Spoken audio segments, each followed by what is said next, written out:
আসসালামু আলাইকুম ওয়া রাহমাতুল্লাহ। কুরআন সকলের প্রিয় চ্যানেলে আপনাদের স্বাগতম। আজ আমি আপনাদের সঙ্গে আলোচনা করব আজ সোমবার দিনে অথবা রাতে যদি আপনারা এক সপ্তাহ দোয়াটি কষ্ট করে 3 বার অথবা 7 বার পড়তে পারেন তাহলে আপনার জীবনের 80, 90, 100 বছরের গুনাহ মাফ হয়ে যাবে। আপনি জীবনে যত গুনাহ করেছেন না কেন জীবনের সমস্ত গুনাহ আল্লাহ তাআলা মাফ করে দিবেন। এই আমলটার বদৌলতে আপনার উপর আসা বালা মুসিবত দূর হয়ে যাবে। আপনার ঘরে অশান্তি থাকলে তা দূর হবে। যাদের পরিবার সংসারে অভাব অনটন দুঃখ কষ্ট রয়েছে তারা এই আমলটি করার ফলে তাদের অভাব অনটন দারিদ্রতা দূর হয়ে যাবে ইনশাআল্লাহ। এবং যারা ঋণগ্রস্ত, ঋণে ডুবে আছেন এবং খুবই কষ্টে আছেন এবং যারা বিশ্বনবী হযরত মুহাম্মদ সাল্লাল্লাহু আলাইহি ওয়াসাল্লামের সঙ্গে জান্নাতে যেতে চান তারা এই আমলটি করবেন। বিশেষ করে সোমবার ও বৃহস্পতিবার আল্লাহ তাআলার দরবারে বান্দার আমল পেশ করা হয়। তাই আপনারা যদি এই সোমবার আমল করেন তাহলে আপনারা 7 দিনে যদি আমল না করে থাকেন তাহলে ফেরেশতারা 7 দিনের গুনাহকে মাফ করে আল্লাহ তাআলার দরবারে সওয়াবের খাতায় নিয়ে দিবেন। তাই যারা জীবনের গুনাহ নিয়ে খুবই সিরিয়াস এবং খুবই চিন্তিত আছেন যে আপনার জীবনের গুনাহ ক্ষমা করাতে হবে, আপনি গুনাহ করে ফেলেছেন, এই গুনাহগুলো কিভাবে ক্ষমা করাবেন তাদেরকে অনুরোধ করে বলবো জীবনে একবার হলে আমলটি করবেন। কেননা এটি করার দ্বারা আপনার জীবনের সমস্ত গুনাহ আল্লাহ নিমিষেই মাফ করে দিবেন। প্রিয় দিনী ভাই এবং বোনেরা, অনুরোধ করছি আমরা এই প্রথমবার নারীদের ছবি ছাড়া কিংবা হারাম করে ছবি ছাড়া ইউটিউবে ভিডিও দিয়ে থাকছি। এরকম ভিডিওগুলো যদি আপনি আপনার ফোনে পেতে চান এই জন্য অবশ্যই কুরআন সকলের প্রিয় চ্যানেলটিকে সাবস্ক্রাইব করে রাখুন। তো চলুন শুরু করি। ইসলাম প্রিয় দিনী ভাই এবং বোনেরা, আজ যেহেতু সোমবারে রোজা রাখার অনেকগুলো গুরুত্বপূর্ণ কারণ রয়েছে। আগে আমি সোমবার রোজা রাখার ফজিলত বর্ণনা করব এবং এটাও বলে দিব যে সোমবার রোজা রাখলে কি কি ফজিলত অর্জন করতে পারবেন। তাছাড়া সোমবার দিনের যে আমলগুলো রয়েছে, ছোট ছোট যে আমলগুলোর দ্বারা আপনার জীবনের সমস্ত গুনাহ মাফ হবে সেটাও বলবো। তো আগে রোজার ব্যাপারে বলবো। রোজা শুধু আল্লাহর জন্য। আল্লাহ রাব্বুল আলামিন নিজের সঙ্গে রোজা সম্পর্কে ঘোষণা করেছেন, অন্য সব ইবাদত বন্দেগী থেকে রোজাকে আলাদা মর্যাদা দিয়েছেন। এমনকি রোজার প্রতিদান তিনি নিজেই দিবেন বলে ওয়াদা করেছেন। হাদিসে কুদসিতে মহান আল্লাহ পাক রব্বুল আলামিন বলেন, মানুষের প্রতিটা কাজ নিজের জন্য, কিন্তু রোজা এর ব্যতিক্রম, তা শুধু আমার জন্য, আমি তার প্রতিদান দেব। সুবহানাল্লাহ। অর্থাৎ যাতে সম্ভব হবে তারা অবশ্যই সোমবার দিনে রোজা রাখবেন।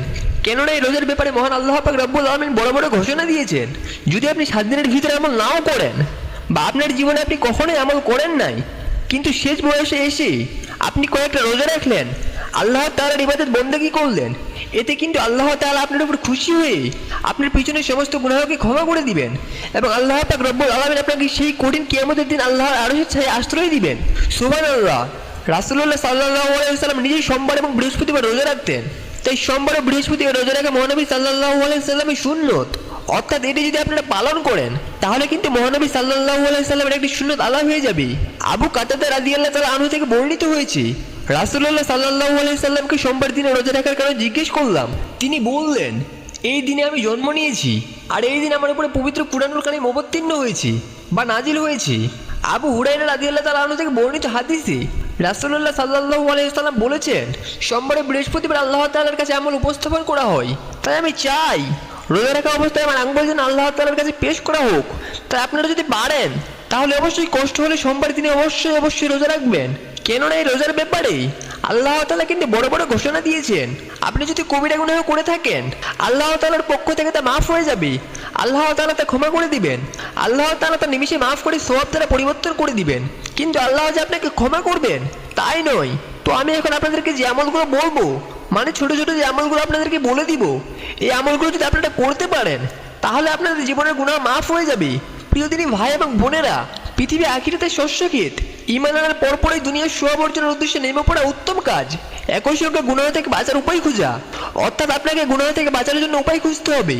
গুনাহ হয় এমন কাজ কিংবা কথা এড়িয়ে চলতে হবে, তবেই মিলবে আখিরাতে জান্নাত। সুবহানাল্লাহ।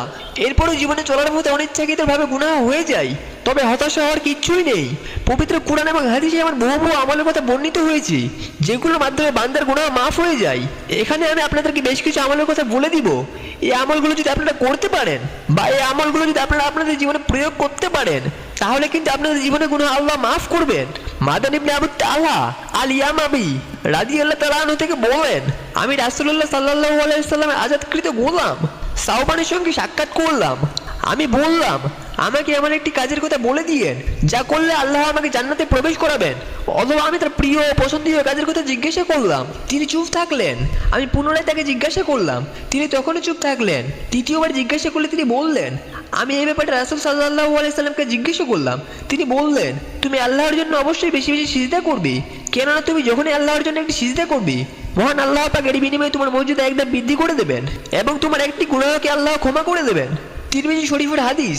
প্রিয় দিনী ভাই এবং বোনেরা, আপনারা বুঝতেই পেরেছেন, যদি আপনারা আল্লাহকে একটা সিজদা করেন, আপনাদের মর্যাদা স্তর বৃদ্ধি পাবে এবং আল্লাহ তাআলা আপনাদের গুনাহ মাফ করবেন। 2 নাম্বার, মুসাফাহা করা। মুসাফা করার দ্বারা গুনাহ মাফ হয়। রাসূলুল্লাহ সাল্লাল্লাহু আলাইহি সাল্লাম বলেছেন, যে দুজন মুসলমান মিলিত হয়ে মুসাফা করে, তাদের আলাদা হওয়ার আগেই তাদের সগীরা গুনাহগুলোকে ক্ষমা করে দেওয়া হয়। সুবহানাল্লাহ, সুবহানাল্লাহ। অর্থাৎ প্রিয় দিনী ভাই এবং বোনেরা, যখনই আপনারা সুযোগ পাবেন, তখন অবশ্যই আপনারা মুসাফা করবেন, কেননা এর দ্বারা আল্লাহ পাক রব্বুল আলামিন আপনাদের সগীরা গুনাহগুলোকে দুর্বৃত্ত করে দেবেন, একেবারে নিমিষে মাফ করে দেবেন। 3 নাম্বার, সৃষ্টি জগতের প্রতি সদয় হওয়া। সৃষ্টি জগতের প্রতি সদাচরণ করার দ্বারা গুনাহ মাফ হয়। রাসূলুল্লাহ সাল্লাল্লাহু আলাইহি সাল্লাম বলেছেন, একজন লোক রাস্তা দিয়ে চলতে চলতে তার ভীষণ পিপাসা লাগলো। সে কূপে নেমে পানি পান করলো। এরপর সে দেখতে পেল যে একটি কুকুর হাঁপাচ্ছে এবং পিপাসায় কাতর হয়ে মাটি চাটছে। সে ভাবলো কুকুরটিরও তার মতো পিপাসা লেগেছে। সে কূপের মধ্যে নামলো এবং নিজের মধ্যে ভরে পানি নিয়ে মুখ দিয়ে সেটি ধরে উপরে নিয়ে কুকুরটাকে পানি পান করালো। আল্লাহ তাআলা তার আমল কবুল করেন এবং তার গুনাহকে মাফ করে দেন। সুবহানাল্লাহ। রাসূলুল্লাহ সাল্লাল্লাহু আলাইহি সাল্লাম বলেছেন, প্রত্যেক প্রাণীকে উপকার করতে পারলে সেখানেও নেকি আছে। সুবহানাল্লাহ, সুবহানাল্লাহ। তো প্রিয় দিনী ভাই এবং বোনেরা, আমলগুলো বলার আগে এবং দোয়াগুলো বলার আগে, আজ যেহেতু সোমবার, এই দিনটা কিন্তু অনেক গুরুত্বপূর্ণ এবং অনেক ফজিলতপূর্ণ একটি দিন। এই দিনে যদি আপনারা 10 থেকে 20 মিনিট সময় এই আমলটির পিছনে দিতে পারেন, তাহলে কিন্তু আপনারা সারা রাত তাহাজ্জুদ পড়ার সওয়াব পাবেন। অর্থাৎ এটা আপনারা কিভাবে পাবেন? দেখুন প্রিয় দিনী ভাই এবং বোনেরা, যখন পবিত্র কোরআনে কোনো আয়াত তেলাওয়াত করা হয় অথবা পবিত্র কোরআন তেলাওয়াত করা হয়, তখন যদি মনোযোগ সহকারে শুনেন, তাহলে যে পবিত্র কোরআন তেলাওয়াত করলো সে যেরকম সওয়াব পেল, যে মনোযোগ সহকারে শুনলো সে কিন্তু একই সওয়াব পেল, তার থেকে কিন্তু কোনো অংশই সে কম পেল না। অর্থাৎ যদি আপনারা পবিত্র কোরআনে একটি সূরা শুনতে পারেন, এখন আমি আপনাদেরকে ছোট্ট এবং খুবই অলৌকিক ক্ষমতা সম্পন্ন একটি সূরা শোনাবো। এই সূরাটি শোনার দ্বারা আপনার মনের আশা পূরণ হবে, আপনাদের অভাব অনটন দারিদ্রতা দূর হবে।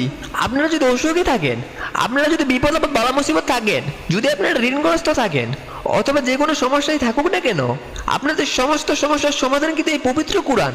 আপনারা আমরা সকলেই জানি যে পবিত্র কোরআন মহান আল্লাহ তাআলার ঐশীবাণী। নিজে তেলাওয়াত করা যেমনই ভাবে সওয়াবের কাজ, তেমনি তেলাওয়াত শ্রবণ করা সওয়াবের কাজ। এখানে আপনাদের লাভ হচ্ছে, কোরআন তেলাওয়াতটি শুনলে আপনাদের মনের আশা পূরণ হবে, অভাব অনটন দূর হবে, আপনাদের উপর আসা বালা মুসিবত দূর হয়ে যাবে এবং অনেক নেকি এবং অনেক সওয়াব আপনার আমলনামায় যোগ হবে। আপনার গুনাহ তো এই কোরআন তেলাওয়াত শোনার দ্বারা মাফ হবে এবং আপনার মর্যাদা আল্লাহ তাআলার দরবারে অনেক বৃদ্ধি হয়ে যাবে। সুবহানাল্লাহ। তো আগে আমরা মনোযোগ সহকারে পবিত্র কোরআনের এই সূরাটি শুনবো এবং মনোযোগ সহকারে শোনার চেষ্টা করব, প্রতিটি শব্দ প্রতিটি আয়াত অনুভব করার চেষ্টা করব। সূরাটি শোনার আগে অবশ্যই সকালে কমেন্ট বক্সে মাত্র 3 বার করে আমিন লিখে উন্মুক্ত দোয়াতে শরীক হয়ে থাকুন, কেননা কে জানে যে কখন কার দোয়া আল্লাহ কবুল করে নেন। এমনও তো হতে পারে আপনার মুখ থেকে বলো আমিন, মহান আল্লাহ পাক রব্বুল আলামিন কবুল করে নিয়েছেন। তাই অবহেলা না করে সকালেই কমেন্টে আমিন লিখি উন্মুক্ত দোয়ায় শরীক হয়ে থাকুন। তো চলুন আর দেরি নয়, ইসলাম প্রিয় দিনী ভাই এবং বোনেরা, আমি আশা করি আপনারা মনোযোগ সহকারে সকলেই সূরাটি শুনেছেন। তো শয়তানের প্রচলনেই পড়ে মানুষ আল্লাহ তাআলার অবাধ্যতায় লিপ্ত হয়, গুনাহ করে ফেলে। কিন্তু গুনাহ হয়ে গেলে একজন মুসলমানের প্রথম কাজ হলো তওবা করা, অর্থাৎ গুনাহ থেকে ফিরে আসার জন্য আল্লাহ তাআলার কাছে তওবা করা। এখন অনেকেই বলতে পারেন যে আমরা তো সচরাচর সকলেই গুনাহ করে থাকি, কিন্তু এই গুনাহগুলো সবসময় যদি আমরা ক্ষমা করতে চাই, তাহলে ছোট্ট ছোট্ট এই দোয়াগুলো রয়েছে, সেগুলো আমাদেরকে বলে দিন, যেগুলো আমরা গুনাহ করার পরই আমরা পড়তে পারবো এবং আল্লাহ তাআলার কাছে ক্ষমা চাইতে পারবো। তো দেখুন, যখনই আপনি গুনাহ করে ফেলবেন, তখন অবশ্যই আপনাকে আল্লাহ তাআলার কাছে ক্ষমা চাইতে হবে, গুনাহ মাফে দোয়া পড়তে হবে, তওবা ইস্তেগফার করতে হবে। সর্বপ্রথম আমি আপনাদেরকে একটি জিকির বলে দেই, এই জিকিরটি সবসময় আপনারা করবেন। সেটি হচ্ছে লা ইলাহা ইল্লাল্লাহ অথবা ইল্লাল্লাহ। এই জিকিরটিও করতে পারেন, এতে করে আপনাদের কলব পরিষ্কার হবে, আল্লাহ তাআলা আপনাদের উপর নূর ঢেলে দিবেন। তো গুনাহ মাফের দোয়াটি বলে দিচ্ছি, বিসমিল্লাহির রহমানির রহিম। সামিনা ওয়াত্তানা গুফরানাকা রব্বানা ওয়া ইলাইকাল মাসির। সামিনা ওয়াত্তানা গুফরানাকা রব্বানা ওয়া ইলাইকাল মাসির। আপনারা এই দোয়াটিও পড়তে পারেন। এখন যারা মনে করেন যে এই দোয়াটি খুবই বড়, বা এই দোয়াটি আপনাদের কাছে মানে পড়তে একটু কষ্ট হবে, তাদের জন্য আরেকটি ছোট্ট দোয়া রয়েছে। রব্বি ইন্নি জালামতু নাফসি ফাগফিরলি, রব্বি ইন্নি জালামতু নাফসি ফাগফিরলি। অর্থ, হে আমার রব, নিশ্চয়ই আমি আমার নফসের প্রতি জুলুম করেছি, সুতরাং আপনি আমাকে ক্ষমা করে দিন।